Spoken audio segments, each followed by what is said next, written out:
வணக்கம். MCX crude oil July futures trend பற்றி இந்த வீடியோவில் பார்க்க போகிறோம். வீடியோ எடுக்கப்பட்ட நேரம் 9:37 ஜூன் 22, 2026. என்னென்னா, இன்றைக்கி எதிர்பார்த்த டெக்னிக்கலான விஷயம் என்னென்னா, நேற்றைய க்ளோசிங் 7662. இது இன்ட்ராடே ட்ரேடிங்கில் 7450 கிராஸ் செய்யும் என்று எதிர்பார்க்கப்பட்டது. மேலும் 7450க்கும் 7638க்கும் இடையில் செல் ஆஃப் இருக்கும் என்று எதிர்பார்க்கப்பட்டது. இதுதான் எதிர்பார்ப்பு, அதாவது டெக்னிக்கலாக. ஆனால் இது என்னென்னா, ஹையிலிருந்து இது 7450 கிராஸ் பண்ண முடியல, செல் ஆஃப் ஆரம்பிச்சிருச்சு.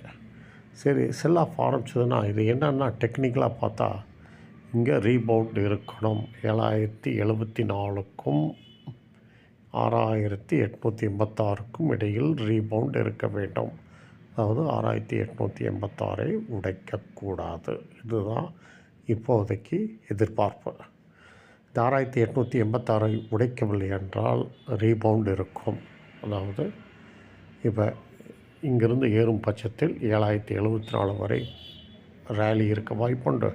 அதே சமயம் 7074க்கும் 7262க்கும் இடையில் சென்றால் இன்ட்ராடே ட்ரேடர்ஸ் விற்க வாய்ப்புண்டு. அதே சமயம் இதை கடக்கக்கூடாது.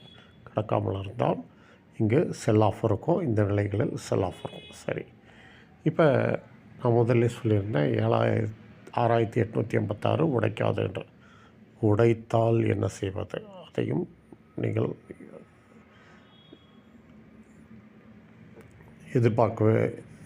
அதாவது இது நடக்காது என்று எதிர்பாருங்கள். நடந்தால் என்ன ஆகுது?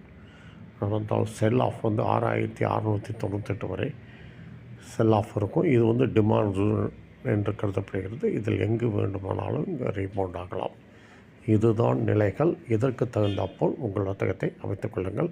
இது இன்ட்ராடே ட்ரேடர்களுக்கு ஒரு சூட்டாகிற யுக்தி. வர்த்தகம் பற்றி ஒரு வாழ்த்துக்கள். நன்றி, வணக்கம். மீண்டும் அடுத்த வீடியோவில் சந்திப்போம்.